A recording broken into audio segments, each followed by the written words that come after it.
Shalom a todos, bienvenidos al estudio de la parashá de esta semana. Esta semana estudiamos una porción doble llamada Hareit Mot Kedoshim. Una porción doble, ¿cierto? Eh, Debido, ¿cierto?, a este año, para alcanzar a leer las parashot anuales, ¿cierto? Se han unido estas dos porciones y tienen bastante contenido, ¿cierto? Estas porciones para realmente para nuestra vida, para pensar mejor cómo hacer las cosas. Tenemos muchos mandamientos en estas porciones que nos hablan realmente de cómo debemos comportarnos y sobre todo por qué debemos comportarnos de aquellas maneras. Y tiene que ver todo, ¿cierto?, con la santidad. Tiene que ver todo con la pureza y tiene que ver todo también con algunas lecciones éticas, morales y también de santidad que debemos aprender en nuestra vida, que no están aplicadas solamente a un tema ritual, a un tema del templo, sino que realmente también están aplicadas en el día a día, en el diario vivir, ¿cierto? En nuestras interacciones con nuestros semejantes, con, eh, con todo realmente. El Eterno exige, ¿cierto?, santidad porque Él es santo y porque realmente debemos comportarnos de una manera distinguida, apartada y distinguida, así como Él es apartado y distinguido. Bueno, vamos entonces a analizar un poquito esta porción. Vamos a hablar hoy día, más que nada y más que todo, sobre la santidad. Nos vamos a enfocar allí, ya que estamos estudiando, ¿cierto?, el tema de los atributos en estos Shabbatot, ¿cierto? Por la cuenta del Homer, etcétera. Hemos estado estudiando todo sobre los atributos. ¿Cómo debemos ser? La santidad, si bien no es un atributo, es una condición, ¿ya? No es una característica que nosotros podamos eh, imitar, por ejemplo. Bueno, sí la podemos imitar, pero no es como tener misericordia. Actuar de manera santa es una posición, es una postura frente a diferentes tipos de cosas. Ser apartado y ser diferente. Pero no es en sí un atributo como tal, eh, como de carácter, a eso me refiero. No es un tema de carácter, pero sí de nuestra posición en diferentes ámbitos. Podemos aplicar la santidad realmente de manera transversal, vivir de manera santa. Por hoy día vamos a hablar de ello.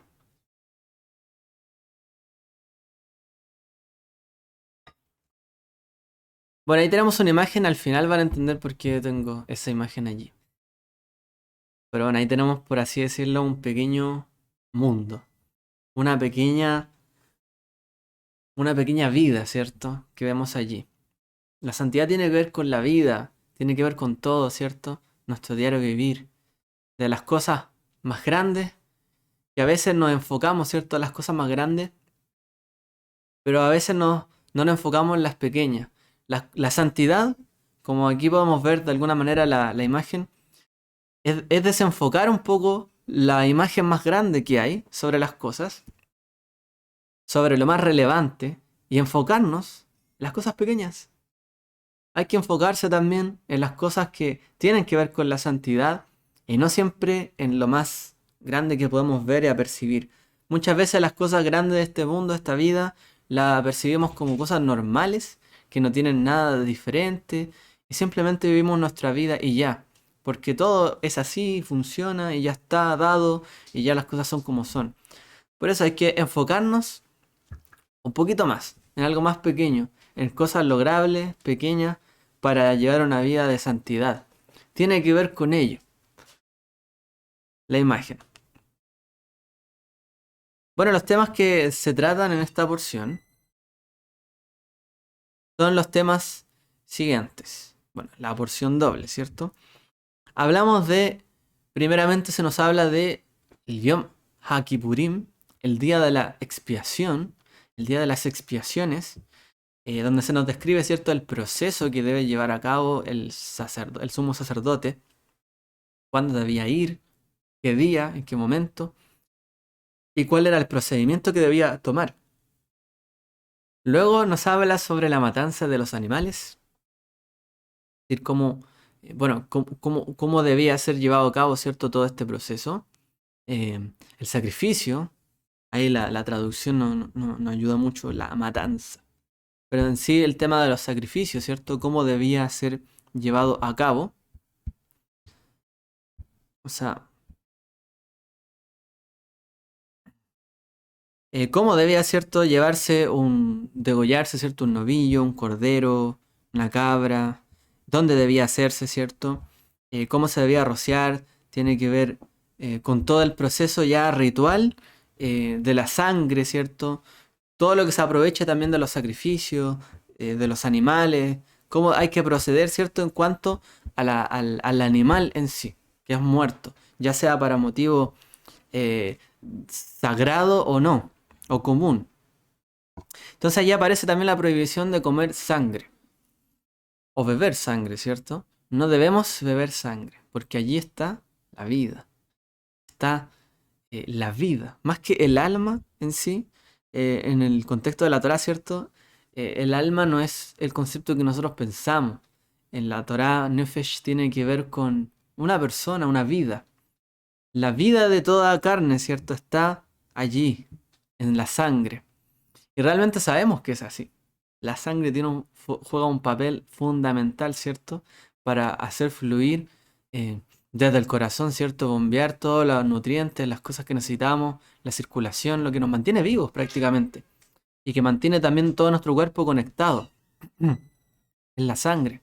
Entonces, ya de antaño se sabe obviamente que la sangre, cuando alguien se desangra, se muere.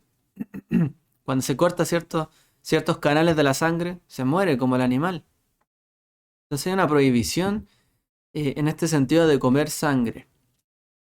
No apunta tanto a un hecho, nuevamente, así como hemos hablado del kashrut, de si es sano o no es sano. No tiene que ver con un tema de salud en sí, sino con un tema de ser apartado. Respetar la vida, respetar, ¿cierto?, al animalito. No es una matanza indiscriminada, realmente. Se está tomando la vida, ¿cierto?, de un animal, y eso es sagrado, la vida es sagrada. Por lo tanto, no podemos llegar y beber sangre, porque tenemos que respetar también, ¿cierto? Y se derrama en tierra. Eso es el procedimiento. Entonces, dice, y la cubrirá con tierra. Debe volver a la tierra. De la tierra venimos, ¿cierto? Y a la tierra volvemos. El proceso natural. Entonces, no hay un aprovechamiento, ¿cierto?, de la sangre en la Torá, como lo hacen algunos otros pueblos. Ni tampoco hay un tema de beber sangre como para fines rituales. Que de hecho, esto puede haber estado pensado en la mente, ¿cierto? De cuando se colocó este mandamiento. Ya que en muchos otros pueblos los sacerdotes muchas veces bebían la sangre de los sacrificios para entrar también en unas especies de trance, junto con otros rituales. Entonces eso está prohibido para los hijos de Israel, obviamente, todos los sacerdotes, etc. Luego eso nos habla de las relaciones sexuales prohibidas. ¿Qué tipo de relaciones están prohibidas? No se pueden llevar a cabo en cuanto a parentesco. Y ahí, ¿cierto? Se nos mencionan, eh, obviamente, se extiende un poco el núcleo familiar, por así decirlo, de las prohibiciones que ya existían en esta época. ¿A qué me refiero? En la época de donde fue escrito todo esto, hay algunos paralelos de, de códigos legales donde estaban prohibidas ciertos tipos de relaciones sexuales. Pero ningún código tiene tantas prohibiciones como la Torá. No hay otro código que se le equipare en eso. Tiene muchísimas más prohibiciones. Y este es un tema eh, que es interesante de ver. Lo voy a comentar enseguida, antes de terminar el resumen. Luego Levítico 19.1 nos dice, nos habla de la ritual y la santidad moral. Es decir, realmente toda esta santidad que está apelando la Torá, que debemos vivir, ¿cierto? Eh, a través del templo, de las cosas sagradas, se extiende para toda la nación. Sed santos porque yo, Adonai, vuestro Elohim, soy santo. Dice así. Y luego se nos describen mandamientos que ya conocíamos, ¿cierto? Cada uno temerá a su madre y a su padre. Guardaréis mis días de reposo. No os volváis a los ídolos. Entonces aquí se nos recalca un poco lo que son los mandamientos, incluso de los 10 mandamientos y todo lo que se deriva de ellos. Si bien antes los mandamientos se guardaron, ¿cierto? Como por una voluntad propia, sí, vamos a hacer todo esto, se les entregó en un contexto de santidad, ¿cierto? En el monte Sinaí. Y nuevamente se les vuelve a recordar al pueblo, a toda la nación, dirigido a todos, que debían guardar estos mandamientos. Lo vamos a conectar también más adelante. Así que hay un tema ahí de extensión al pueblo. Entonces, para todo el pueblo se da la extensión de guardar la santidad. La santidad no solamente es algo que se está en contacto solamente de manera ritual, sino que también ese capítulo 19 extiende la santidad que solamente se nos había explicado en términos rituales, ocasionales o por contacto, a una manera en el contacto diario, en el diario vivir para todo el pueblo. Se extiende esa condición de santidad que debe ser vivida para toda la nación. De ahí también vamos a hablar de ello. Y en el capítulo 20 se dan las penas por violaciones de la santidad. Es decir, bueno, ¿qué es lo que va a pasar, cierto? Si las personas no guardan esta ley ética, moral, cierto, y se pervierten realmente como lo hacen las naciones de alrededor de ellos, de los cananeos. Y bueno, allí hablamos de la parashá de esta semana, a grandes rasgos. Entonces, para referirnos, ahí colocan por ahí, se me va el audio. Alguien que confirme también si se le va el audio, si es un problema de aquí o si será de solamente Sandro. Por favor. Entonces, que escriban ahí en el chat, si es que está todo bien, por favor. Entonces, en cuanto a las relaciones prohibidas, yo les estaba comentando, por ahí me dicen que está todo bien, a nosotros no. Yo escucho bien. Bueno, esperemos allí que la señal se vaya mejor, ¿cierto? Por allá en el norte. Entonces, parece que ahí está el problema. Muchas gracias por confirmar. Sí. Bueno, hablemos entonces sobre el tema de las relaciones prohibidas. Que por cierto, a nuestros hermanos que no han visto el Kabbalah Shabbat de ayer o que no estuvieron, no participaron, tuvimos una discusión bastante buena de muchos temas complejos de esta para allá. Para aquellos que se la perdieron, en el comentario de ayer y junto con también todos los comentarios que hicieron después, que estuvo muy, muy interesante. Bueno, vamos a hablar entonces de las relaciones prohibidas. Por ejemplo, en las leyes de Hammurabi, ¿cierto? Las leyes babilónicas.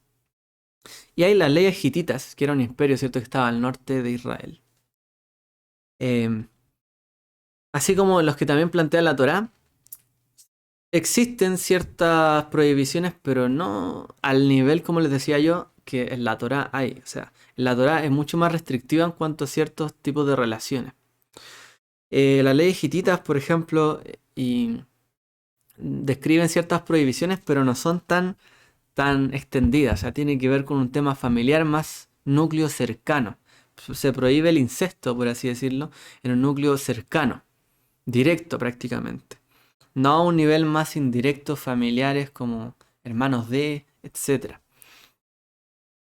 En sí, los datos, ¿cierto?, de Levítico reflejan más allá de la norma típica de la época. Porque en la época ya habían cosas que a veces eran estrictas, pero no lo eran tanto.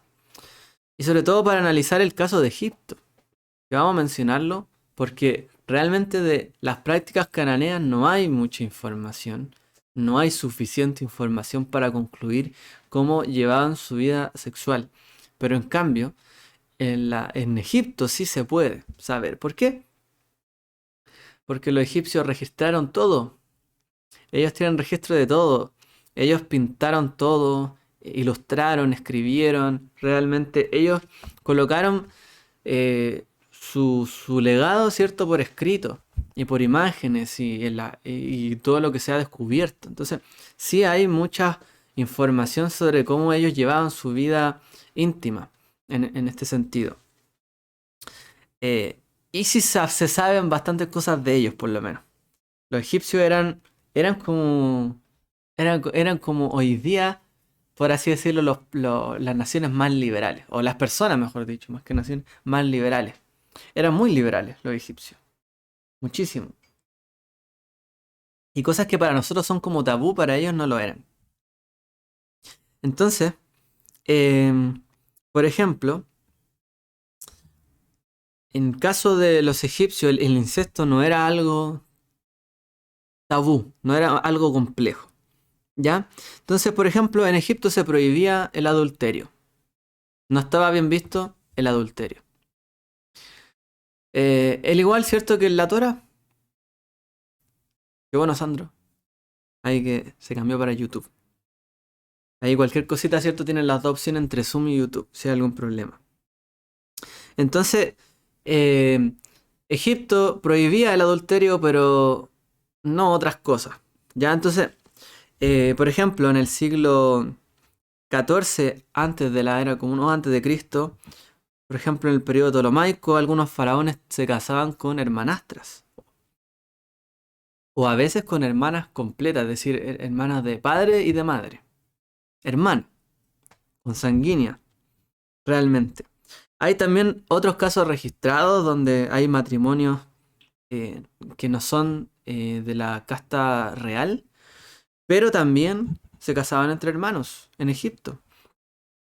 Y de hecho la información más extendida que existe hoy día, que bueno, en realidad yo no quiero entrar en mucho detalle, pero los egipcios de verdad que tienen pinturas de cómo llevaban toda su vida íntima.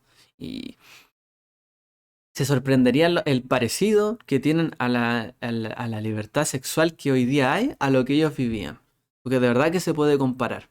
Se puede comparar muchísimo y quizás era mucho más libre todavía en esos casos, para aquel que desee investigar más.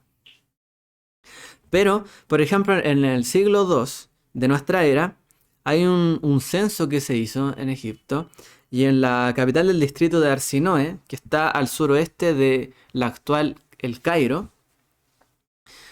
dentro de ese censo se estimó que el 37% de los matrimonios allí en esa ciudad eran de hermanos completos. O sea, hermanos de padre y de madre. El 37% de los matrimonios en el siglo II en una ciudad de Egipto eran de hermanos directamente. Entonces, de allí se desprende obviamente que hay una cultura y una tradición ancestral que ya está, eh, ¿cómo se llama? Registrada, ¿cierto? En los sitios egipcios, ¿cómo se llama? En los relatos de las dinastías, de las guerras o de los reyes, etcétera. Y además vemos que realmente en Egipto siempre se vivió este tipo de cosas. Así que, para sorprendernos, ¿no? Ya en la época de Yeshua todavía esto era una práctica bastante común en Egipcio y bastante bien divulgada. Entonces realmente eh, estas prohibiciones, ¿cierto? Tienen bastante contenido de irse en contra de las prácticas de Egipto y también de Canaán, de las cuales no tenemos suficiente evidencia para saber. Pero sí, ellos estaban más involucrados en lo que eran las prostituciones rituales. De eso sí hay evidencia. Lo que prohíbe de Moloch está para allá. No ofrecer los hijos allí. Ellos practicaban mucho la, podríamos decir, las relaciones, las fornicaciones en relación a lo ritual. En cambio, en Egipto ya era una nación bastante liberal y que las personas mismas en sus hogares, en sus casas, familias, tenían cierta libertad, no ligada siempre a lo más ritualista, sino que ligada a un diario vivir, a algo común, que simplemente tiene que ver con la libertad de cada uno. Siempre conectado con alguna deidad, pero no tan directo como las acciones de los cananeos. Entonces ahí podemos ver también algunas de los dos puntos como generales de por qué la Torah prohíbe tantos tipos de relaciones. Los códigos Hammurabi prohibían ciertas relaciones, pero la Torah va un poco más lejos. No ir con el hermano, ¿cierto?, de tal persona, o con el tío, con la tía, con sobrino, que hermana, que hermanastra. Por ejemplo, en algunos códigos se prohíbe estar con una hermana, pero no con una hermanastra. Y aquí la Torá sí coloca más restricciones. Entonces, ¿qué aprendemos de esto?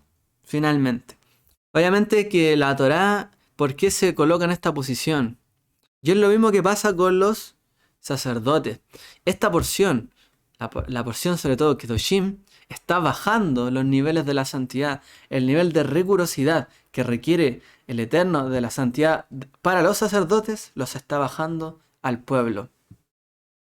El sacerdote no podía casarse con quien quisiera, ¿cierto? ¿Se recuerdan? El sacerdote tenía prohibido casarse con algún tipo de mujeres. O viuda, ¿cierto? O mujer prostituta o algún tipo de otra mujer que se prohíbe.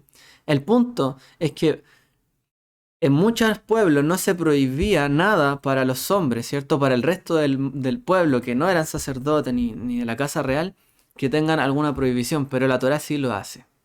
Así como el sacerdote debía apartarse porque él estaba en contacto con la santidad de Dios, no podía tener cualquier relación, ¿cierto?, con cualquier mujer. Entonces también el pueblo ahora, que se le exige santidad, también debe apartar sus relaciones para no tener con cualquier persona sus relaciones. ¿Por qué? Porque él también es un pueblo santo. Eso es lo que nos está trayendo en el fondo y lo que está bajando para el pueblo de Israel en cuanto a la santidad. Así como los sacerdotes tenían prohibiciones, el pueblo también llegó a tener prohibiciones en cuanto a su práctica, ¿cierto? De con quién se allegaban. Eso es lo que tenemos que entender de allí. Cualquier cosa estoy atento al chat, ya por si acaso, si alguien escribe algo. Entonces la Torá nos dice directamente, en la porción de Kedoshim, dice, Vaidaber Hashem el Moshe. Acá abajo. Daber el Koladat Bene Israel ve Amarta alhem, Kedoshim Tihyu, ki Kadosh ani Hashem Elohim.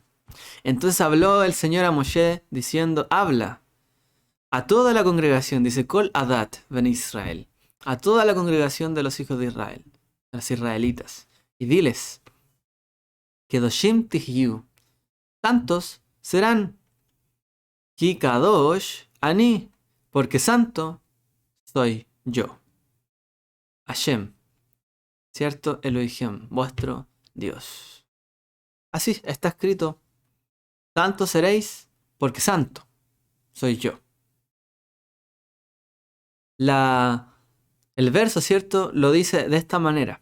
Lo cual también llama la atención porque podría haber dicho, ustedes van a ser santos porque, ¿cierto? Santo, porque yo soy santo.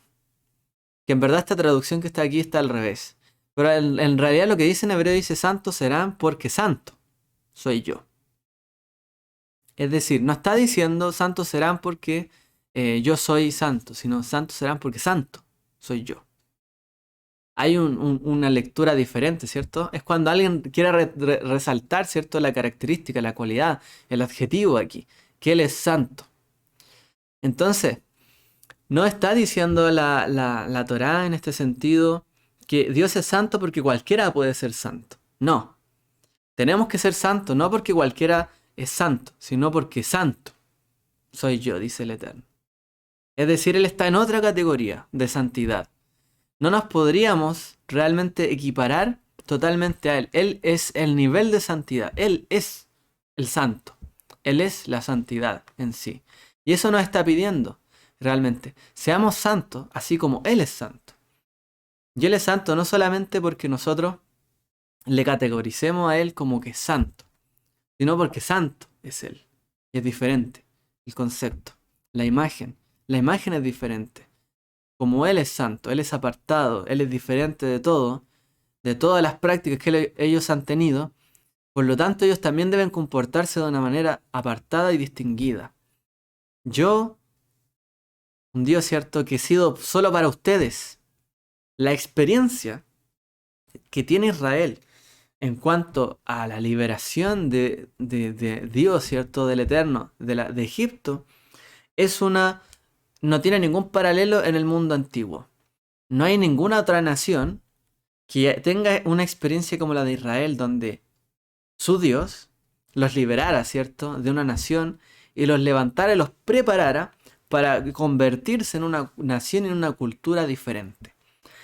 Eso en la literatura del mundo antiguo no existe. Solamente se puede encontrar en la Torá y en este caso, ¿cierto?, hacia el pueblo de Israel. Entonces, cuando la Torá nos habla de la santidad, lo colocamos en el contexto. No hay ninguna otra nación que haya sido rescatada de una nación sumamente poderosa, un pueblo insignificante que haya sido llevado, ¿cierto?, hacia una grandeza tal prácticamente que les prometiera una tierra, una nación, grandeza, riqueza, prosperidad, etcétera, en un específica a un pueblo, a alguien. No existe ningún paralelo en el mundo antiguo.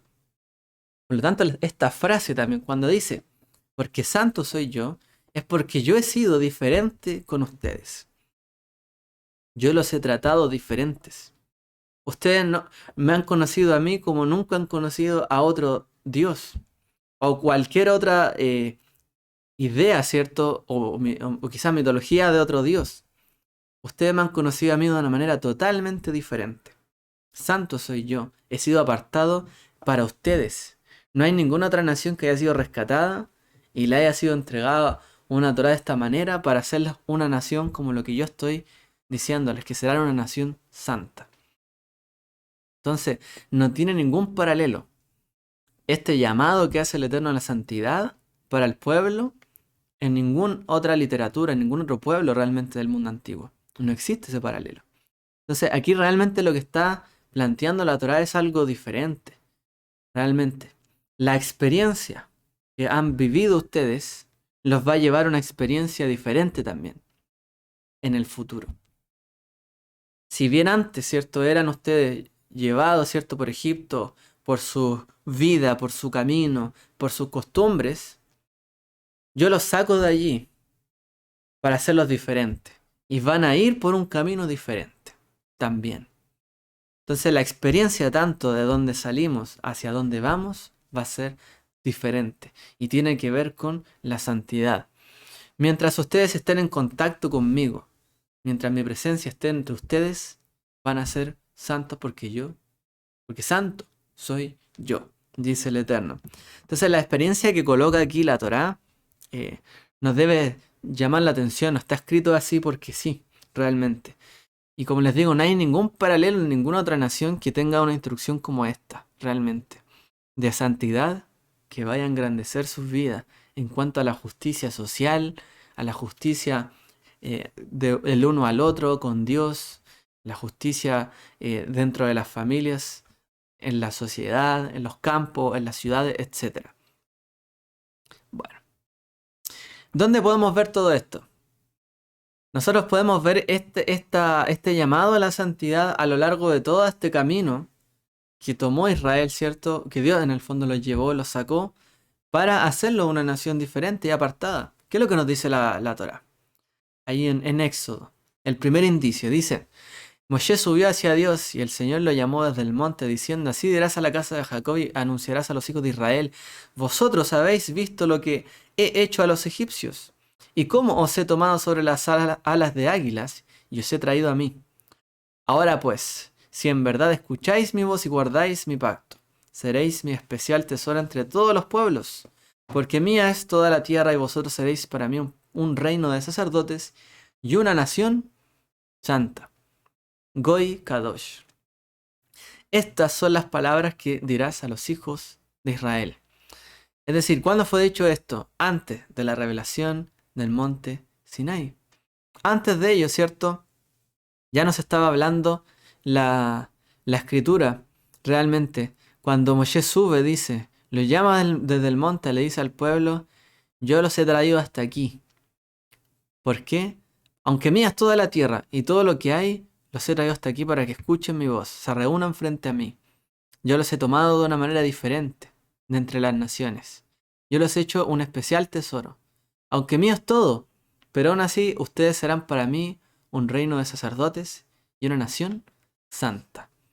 no solamente un pueblo que apunta a la santidad ritual del templo, de los Kohanim, de los sacerdotes, sino una nación santa también. Yo espero de ustedes tener ciertos sacerdotes santos, apartados, y también tener una nación completa santa, apartada. Una Goy Kadosh, una nación santa. Esto fue en el monte del Sinaí. Entonces se habla, ¿cierto?, de la santidad. Luego en el corazón de la Torá, como leemos en esta por allá, dice: habla a toda la congregación de los hijos de Israel y diles: seréis santos, porque yo, el Señor vuestro Dios, soy santo. Es decir, desde el llamado del Sinaí hasta el camino, ¿cierto?, de donde se entrega la Torá, como en el libro de Vayikra, la santidad tiene que ver está en el corazón, ¿cierto?, de la Torá para el pueblo. Y cuando se cierra la Torá, el llamado es el mismo.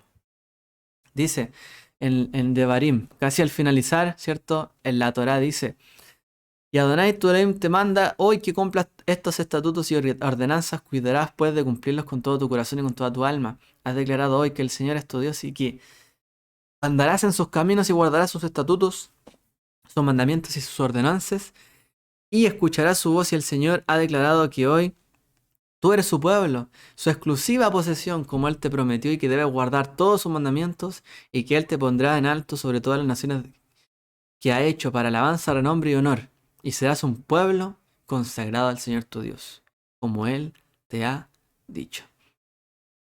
Ser un pueblo con un trato diferente, salir de una manera diferente a todo el resto, significa también que el camino por seguir tiene que ser diferente. Será un pueblo consagrado, apartado, por sobre también. O sea, dice incluso eso, sobre todas las naciones que he hecho. El llamado de la santidad es un llamado desde la altura, por así decirlo. El Eterno, que en lo alto es santo, está llamando al pueblo a que se eleve junto a Él, que se eleve a las alturas del Sinaí, y que esa santidad sean capaces no solamente de elevarse ellos, ¿cierto?, a su santidad en el monte Sinaí, sino que sean capaces de bajar esa santidad hacia sus vidas diarias, para ser un pueblo apartado, a través de el cumplimiento de los preceptos. Entonces la misión de la santidad tiene que ver con elevarnos, ¿cierto?, hacia Él, como fue en el Sinaí, para recibir de Él. Pero luego de recibir de Él, ¿qué tenemos que hacer?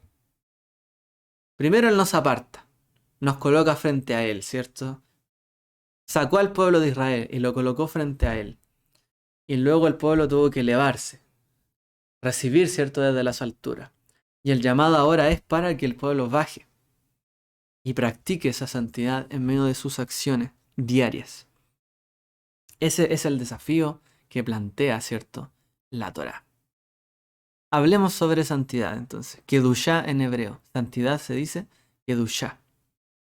La palabra, ¿cierto?, Kadosh o Kodesh, alguien es Kadosh. Algo es Kodesh. Un objeto es Kodesh. Pero una persona, una nación es Kadosh, un sujeto. ¿Qué es lo que tenemos que aprender de esto? Que significa algo diferente, apartado, pero también puede significar, como les decía, algo elevado, que tiene un estatus especial. Según, ¿cierto?, la escritura, la Kedushá, que es la santidad, proviene de ¿dónde? ¿Qué puede ser más santo si santo es apartado y santo puede ser elevado? ¿Qué es lo más santo que hay? ¿O quién es el más santo que hay? Dios, Hashem, ¿cierto?, el Eterno.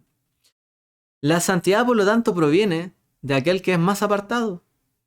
¿Quién es más apartado? ¿Quién es más diferente? ¿Quién es más elevado que todo el resto?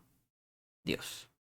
Por lo tanto, la santidad viene de parte de Él. ¿Por qué? Porque Él es el más santo. Entonces, Él imbuye de santidad a lo que está, ¿cierto?, a lo que Él cubre, protege, lo que viene debajo de Él, lo que está sujeto a Él. De Él es la Kedushá, la santidad. Y la santidad viene de Él, porque Él es el más apartado. ¿Ok? Y cuando Él se revela en este mundo, cuando Él se reveló en la Torá, que lo hizo en diferentes ocasiones, de diferentes maneras, todo donde Él tocó, todo donde Él se apareció, quedó santo. ¿Cierto? ¿Recuerdan? Algo se les viene a la mente, me imagino. Entonces todo lo que está relacionado con Dios, que es el más apartado, elevado de todos, recibe su Kedushá y su santidad. La santidad, por lo tanto, se deriva de la presencia de Dios en algo o en alguien. La Kedushá es cuando entramos en contacto con su presencia, con su divinidad. Es andar en la presencia de Dios. Una persona que camina en la presencia de Dios es una persona santa. Una persona, ¿cierto?, que como dijera Abraham, que él iba a caminar, ¿cierto? Dice, anda delante de mí, sé perfecto, le dice el Eterno. Pero anda delante de mí, porque irás con mi presencia, que te protegerá, te resguardará, será tu retaguardia. Pero andarás en la presencia mía, y sé perfecto. Entonces Hashem está diciendo en la Torah que la santidad tiene que ver con lo que tiene contacto con Él y con su presencia. Entonces aquí tenemos 3 episodios, vamos a ver 3 episodios, donde aparece la santidad. Primero, ¿cierto? La santidad aparece desde el terreno de la zarza ardiente. Donde dice, y Él dijo, no te acerques aquí. Entonces Él dijo, no te acerques aquí, quítate las sandalias de los pies, porque el lugar donde estás parado es tierra santa, dice la Torah. Tierra santa, donde está pisando, en ese lugar. Es decir, cuando el Eterno, cuando Dios se posó allí, en esa zarza, en ese lugar, inmediatamente quedó santo, quedó apartado, quedó elevado a otro plano. Automáticamente. No es que fuera diferente, o sea, no es que se fuera, por ejemplo, el lugar donde Dios se manifestó y por lo tanto tenemos que hacer un altar allí. No se trata de eso. Se trata de que allí habitó y allí se posó su presencia. Por lo tanto, ese lugar quedó con la condición de santo. Así lo será posteriormente el templo, por ejemplo, el tabernáculo, y todo donde Él se manifieste. Otro caso de la santidad y el tacto, o sea, lo que toca queda santo, es en el monte Sinai, que ya lo mencionamos a grandes rasgos. Cuando el Eterno, cuando Dios desciende a la montaña, inmediatamente el lugar quedó como santo, quedó consagrado. Dice la escritura, y pondrás límites alrededor para el pueblo, y dirás, guardaos de subir al monte o tocar su límite. Cualquiera que toque el monte ciertamente morirá. Ninguna mano lo tocará, sino que será apedreado o asaeteado. Sea animal o sea hombre, no vivirá. Cuando suene largamente la bocina, ellos subirán al monte. Es decir, ellos habían llegado a esa montaña y podían estar allí. Pero cuando la presencia del Eterno iba a posar en la montaña, ya no podían tocar este lugar. Ya quedaba en el fondo santificado y apartado, y nada podía pisar allí, o acercarse, elevarse en el fondo. En el fondo, tocar lo santo significa estar un poquito más cerca de Él. Tocar lo santo significa que tengo que estar elevado yo, o elevarme necesariamente para ponerme a un nivel más cercano de aquel que está más alto que yo. Y eso es lo que el Eterno está prohibiendo aquí también. Si se van a acercar a mí, y yo soy santo, que estoy elevado, que mi condición es diferente, no se pueden llegar y acercar como quisieran, como Pedro por su casa, por así decirlo. Hay un límite, y ese límite es la santidad. Ustedes no pueden acercarse más si su condición no es de más santidad. Por lo tanto, es mejor que se queden apartados. Entonces, la santidad solamente quedó impregnada en el monte cuando el Eterno posó allí. No es que ese monte del Sinai tengamos que ir a hacer un altar allá nuevamente. No es eso. Y de hecho, dice que prácticamente cualquiera, ¿cierto?, que toque, ahí deberá, dice, morir. Entonces, pero luego, ¿cierto? Dice el verso 13, cuando suene largamente la bocina, ellos subirán al monte. Es decir, ellos van a subir al monte, pero ¿cómo? Si el verso anterior está diciendo que no pueden subir al monte. Ah, pero cuando suene la bocina, cuando en el fondo Él haya apartado su presencia de allí, el pueblo va a poder subir. Porque ya no está allí y van a poder tocar allí. Entonces tiene que ver con el tacto. Otro caso que nos plantea la Torá es el caso del Nazareo, donde las reglas, ¿cierto?, del Nazareo tienen que ver con una santidad temporal en el tiempo. Bueno, redundantemente lo dije. Una santidad limitada al tiempo. Entonces dice la Escritura, ni se acercará ningún muerto, ni aun por su padre o por su madre se contaminará. No saldrá del santuario ni profanará el santuario de su Dios, porque la consagración del aceite de la unción de su Dios está sobre él. Yo soy el Señor. El nazareo, ¿cierto? No podía, como dice allí, acercarse a un pariente que se haya muerto, no se podía contaminar, porque cuando tocaba ello, ¿cierto? O un cadáver, quedaba contaminado. Y él estaba en un nivel de santidad mayor. No podía tocar algo que estuviera en una santidad menor o sin santidad. No podía llegar, como dice allí, ni profanar el santuario, porque había una consagración en su vida. Entonces, lo que se ve aquí, por ejemplo, ¿por qué el nazareo se menciona ahí que él tiene la consagración del aceite de la unción sobre él? Bueno, en el mundo antiguo, ¿cierto? Un sacerdote ungido, ¿qué es lo que llevaba? Llevaba la corona de la santidad.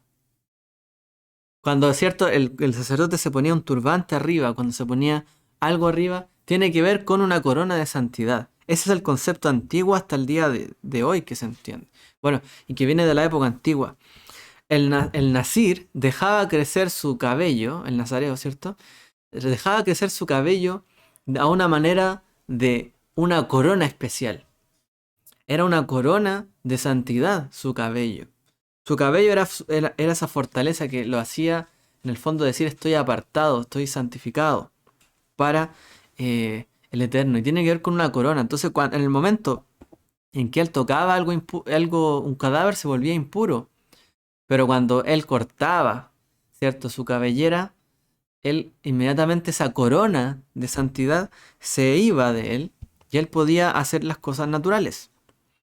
Entonces, eso se puede leer con la palabra Neser, que aparece allí en hebreo, también se podría leer como una corona. La corona de su Dios está sobre su cabeza. Así que, ¿qué es lo que pasa con todo esto que estamos hablando? Hay una... La santidad no solamente tiene que ver con Moshe en la zarza ardiente, no solo tiene que ver con Moshe en el Sinai, sino que luego todo el pueblo podía acercarse, podía subir, podía ascender. La santidad no solamente quedó relegada, ¿cierto?, al sacerdote, sino al todo el pueblo. Entonces, hay un proceso de aquí que empieza a llevarse a cabo en la Torá, que es una mezcla entre la santidad ritual y la santidad ética. Son dos conceptos diferentes y que siempre habían sido diferentes, pero que a partir de esta parashá y a partir de esta revelación y de como el Eterno dijo serán un pueblo santo, empiezan de alguna manera a mezclarse. Entonces, el tejido de la santidad no solamente tiene que ver con el sacerdote, sino con cada uno. Cada persona puede elevarse. Si bien los sacerdotes tenían que elevarse en el tabernáculo porque ahí estaba la presencia. De hecho, si leemos en la parashá esta semana, cuando el sumo sacerdote iba al día de la expiación, dice que él no podía tocar, ¿cierto?, el propiciatorio porque allí iba a posar su presencia. Él no podía acercarse allí porque allí iba a posar la presencia divina. Él no podía tocar allí. Aún eso era más santo para que él pudiese acceder y tocar allí. Moshe hay cosas que pudo tocar y cosas que pudo ver y cosas que no pudo ver. Moshe, ¿cierto?, no pudo ver toda la santidad. Porque aún en medio, aunque él era apartado para Dios en el llamado, aún no pudo ver todo lo que era Dios, sino que vio algo apartado de Dios. Él pudo visualizar. El sacerdote también, aun cuando hiciera un ejercicio ritual, veía o accedía a parte de la santidad, pero no a toda la santidad. Podía acceder. Y así también baja para el pueblo de Israel. Aun cuando se demanda la santidad, no a todo tipo de santidad pueden acceder. Pero hay una santidad a la que sí pueden acceder y eso es lo que la Torá, el Eterno, ¿cierto?, exige de ellos. Y esa santidad que sí puede aterrizar en cada uno de ellos, se exige en el fondo que se practique. Lo que tú viste del Eterno, lo que Él te reveló, es lo que tienes que hacer. Dios no te pidió ser a ti Dios. Dios no te pidió saber las intenciones de todos los corazones de las personas, ni de juzgar a cada cosa, ni de saber quién está más cerca de Dios y quién está más lejos de Dios. Dios nos dio también un conocimiento acotado, un entendimiento de las cosas.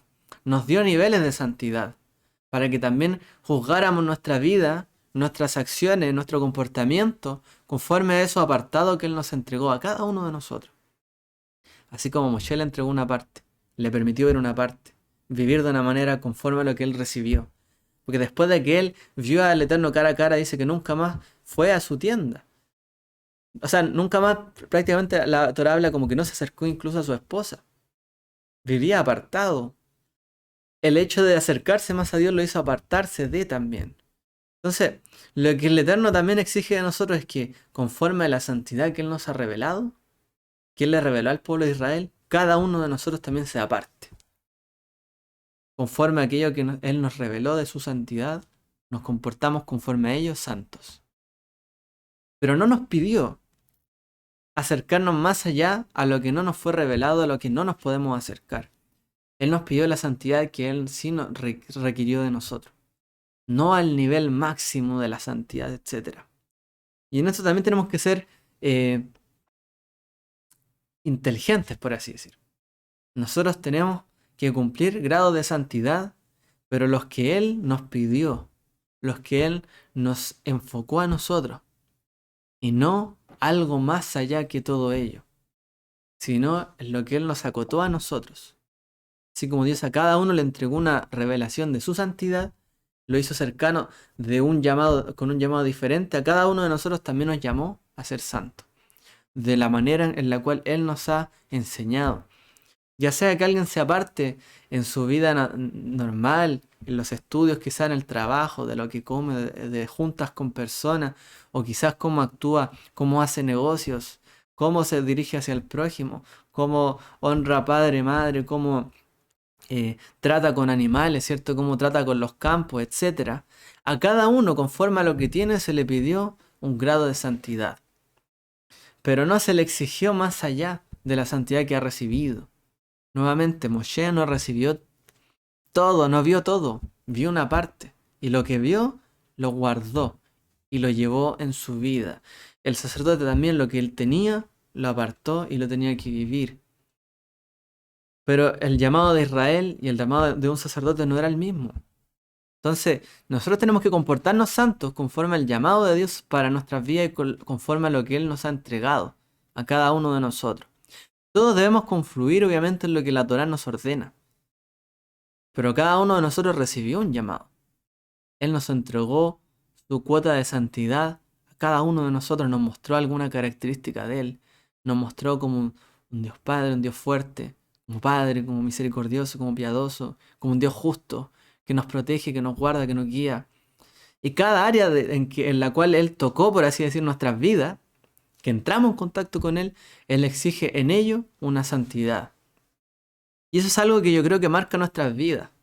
Que nosotros, cuando pensamos cómo Dios ha tocado mi vida, cómo Dios realmente ha llegado a mí, esas experiencias que hemos tenido con Él, sea en una oración, en alguna palabra, un ayuno, quizá una visión, un sueño o como sea, es lo que realmente Él nos ha llamado a apartarnos, con celo. Él nos ha pedido a cada uno de nosotros un grado de santidad para que nos apartemos, conforme al contacto que hemos tenido con Él. Entonces, si alguien quiere ser más santo, tiene que contactarse más con Él. Tiene que acercarse más a Dios, más al Eterno.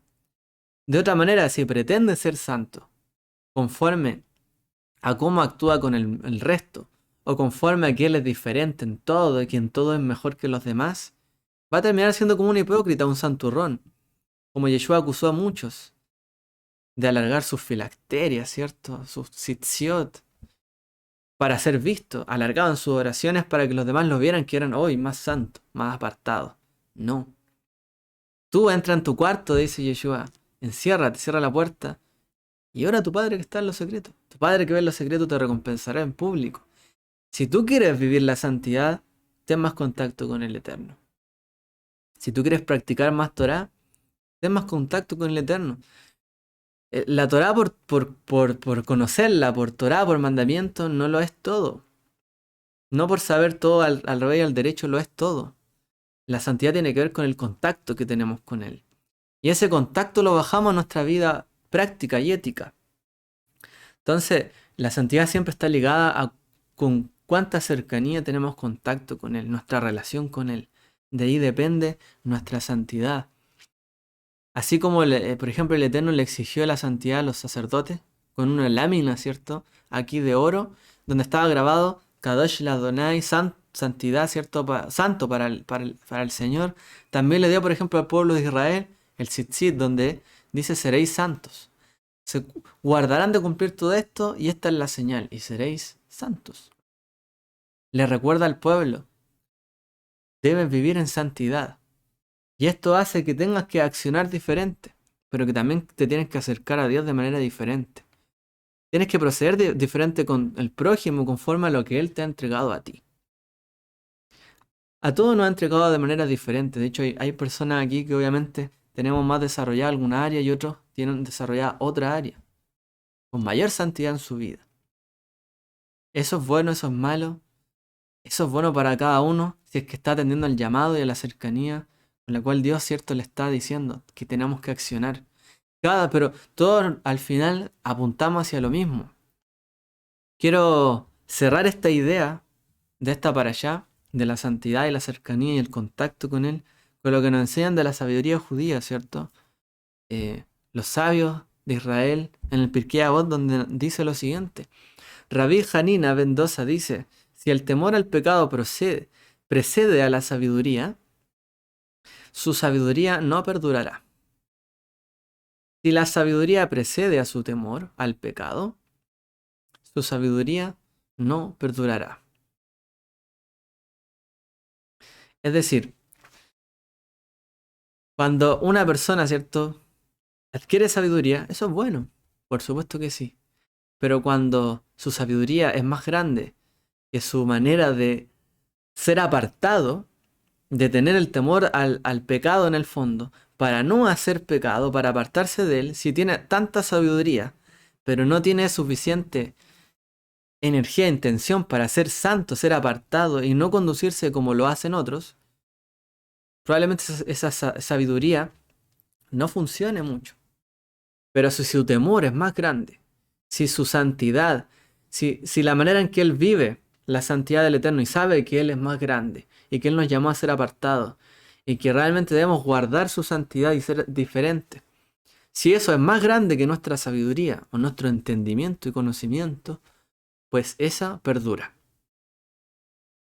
Es decir, como mencionábamos, la sabiduría tiene que ver con el contacto con el Eterno. De saber qué es lo que Él quiere y qué es lo que Él no quiere. Qué es lo que nos acerca a Él, qué es lo que nos aleja de Él. ¿Qué es santo y qué no es santo?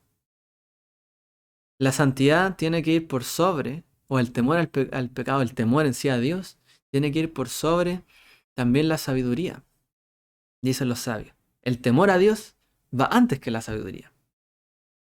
¿Cierto? Por eso dice que el principio de la sabiduría es el temor a Dios. Porque antes de ser sabio tenemos que tener temor de Dios. Y para tener temor de Dios tenemos que conducirnos como lo hizo por ejemplo Moshe. Quítate las sandalias porque el lugar donde pisas es santo. Acercarse al pueblo, decir al pueblo que al monte Sinaí. Tú sube, pero hasta aquí. Ponte detrás de esta peña. Y el pueblo que no suba, porque esto es santo. Aquel que sabe la santidad del Eterno y conoce y reconoce en el fondo que la presencia divina no solamente está en un monte, en el monte Jerusalén, o en el monte de aquí o de allá, o de Gerizim, como dijera Yeshua, porque no, cierto, llegará el momento, no adorarán ni aquí ni aquí, sino en espíritu y en verdad. Aquella persona que reconoce la santidad del Eterno y la ve imbuida en el mundo, no solamente, como les digo, en un monte, en una persona, en algo específico, aquel que ve en el fondo cómo la santidad del Eterno llena la vida, la naturaleza, los animales, el sol, el ambiente, cómo Él creó todas las cosas y cómo Él está por sobre todo. aquella persona que no naturaliza todo, sino que realmente tiene temor de Dios y lo reconoce en todo lo que existe, ese temor a Dios lo hace más que esté más cerca de su santidad. Y finalmente, cuando adquiere sabiduría, eso perdura y se mantiene en el tiempo. Por eso, este título de la santidad en las cosas pequeñas. Porque si no somos capaces de bajar esa santidad, porque el Eterno le entregó una santidad ritual para que el pueblo entendiera qué significaba acercarse a Él. ¿Cuál era el tacto que tenían que tener ellos para acercarse a Él? El cuidado en sus acciones hasta el más mínimo detalle. ¿Qué llevaba vestido aquí, allá y acá? O sea, hasta el más mínimo detalle importa cuando uno se acerca a Dios, a su santidad. Hasta lo más pequeño, hasta el detalle más ínfimo del proceso nos acerca a Él. ¿Cómo bajar eso hacia la vida cotidiana? Ese es nuestro desafío. La santidad de las cosas pequeñas. Como explicaba el rabino Berel Wein, él explicaba un comentario que leí, que realmente lo más difícil, él citaba a Rambam, de vivir de los mandamientos son las cosas pequeñas. Porque son las cosas que nosotros pensamos que son las más utiles, que son las más pasajeras, que realmente son las más insignificantes, que no tienen mucho peso. Bueno, hasta en esos mínimos detalles, si no le damos el peso que necesita, son cosas que nos alejan de su santidad. Hasta los mandamientos más pequeños, realmente. Entonces, lo más difícil de llevar, porque uno puede tener temor de Dios, por ejemplo, al adulterio. ¿Por qué? Porque es un pecado de muerte, serio. Pero un pecado menor, más pequeño, ¿le tenemos el mismo temor a Dios? ¿Pensamos que Dios también está en ello? ¿Que está supervisando incluso ello, aunque sea insignificante? No, es que Dios no es insignificante, entonces Él no puede estar pendiente de algo tan insignificante. Sí, sí lo está. Y lo vemos en el caso del templo, Mishkan. Sí, el Eterno está preocupado hasta del más pequeño detalle. Un fuego extraño, aunque haya sido algo pequeñito que lo encendió, era un gran detalle realmente. Y el Eterno estaba detrás de todo. Su santidad lo llena todo. Entonces, lo que le estaba pidiendo el Eterno al pueblo es bajar esa santidad elevada del ritual, de la cercanía, a lo más pequeño, a su vida cotidiana, realmente. Cómo ellos llevan, ¿cierto?, su vida día a día. Cómo respetan padres, madres, hermanos, familia, a su prójimo, a los campos, a las semillas, a todo. Y cómo deben ser apartados en todo. Y para ello, ¿cuál era la mejor manera de razonarlo? No hagan lo que él hace. Tan sencillo como eso. Mira, a él yo lo saqué de allá porque él hace tal cosa. Apártate de eso. Yo te llevo para esta tierra donde ellos hacen tal cosa. Apártate de eso. Aún en las cosas pequeñas, en las más grandes y en las pequeñas, no hagas como ellos hacen. Tan sencillo. ¿Quieres ser apartado? ¿Quieres servir a Dios? ¿Quieres ser más santo? No hagas como hace el mundo. Ser amigo del mundo significa ser enemigo de Dios, dice la Escritura. ¿Por qué? Por esto. Pero aquella persona que es amigo de Dios es enemista, ¿cierto?, con el mundo. Muchas cosas. Porque para ser apartados para Él tenemos que alejarnos de muchas cosas. Y apartarnos sencillamente y dar un paso al costado. No para ser más infelices. No porque hoy no puedo vivir esto y mi libertad, mi libre albedrío. No, para acercarnos más a Él. Para acercarnos a su santidad. Entonces, la manera en que nosotros elevamos realmente al pueblo, que el pueblo se eleva hacia el Eterno, así como los sacerdotes se elevaban a través de su servicio, era las cosas pequeñas, aterrizándolo. No hay otra manera, y para ello es que tenemos que tener temor de Dios por sobre sabiduría, sobre cada cosa. Es decir, cuando yo leo un mandamiento y digo es tan pequeño, no importa. No, dale la importancia que tiene. Y después aprender por qué. ¿Por qué la sabiduría nos dijo que hiciéramos esto? Pero si yo aprendo primero, nada, es que esto es por esto, esto es por otro. Entonces después como ya sé, ya no me importa. Ya no me importa hacerlo o no hacerlo. Entonces el temor a Dios tiene que preceder a la sabiduría. De esa manera nos podemos mantener en la santidad. Pero si no es así, si solo nos preocupamos de aprender, de hacer y hablamos de todos los mandamientos No es que hay que hacer esto acá, que el Shabbat, que la fiesta de aquí, que allá, que por acá. Pero no nos preocupamos de la santidad, las cosas pequeñas. Probablemente estemos cerrando el camino. Y lo hagamos más por un deseo personal o de satisfacción personal o sobre otros, que realmente por en aras del santo, Akadosh Baruj Hu el santo y bendito sea, que Él es santo. Yo soy santo, dice el Eterno. Entonces, la reflexión de hoy apuntó a esto. Santidad de las cosas pequeñas. A veces nos enfocamos solo en las cosas grandes, ¿no? Y no en las pequeñas. Bueno, como aquí sale en la imagen, tenemos que enfocarnos en las pequeñas, las cosas pequeñas. Estamos acostumbrados a mirar lo más grande y lo naturalizamos. Por eso, poner atención en los detalles, ser detallista, es una clave de éxito realmente. O cuando vemos, ¿cierto? Parejas muchas veces, parejas, ¿cierto? De personas, hablando de que para allá también habla de relaciones. Cuando las parejas se preocupan de los detalles, el nivel de cercanía aumenta. ¿Por qué? Porque uno sabe que yo aparté esto para ti, tú apartaste esto para mí. Y a través de esas pequeñas cosas se muestra mucho más. Porque a lo mejor cada uno se apartó para el otro cuando se casó y firmó. Y simplemente quedó allí. Y es sabido.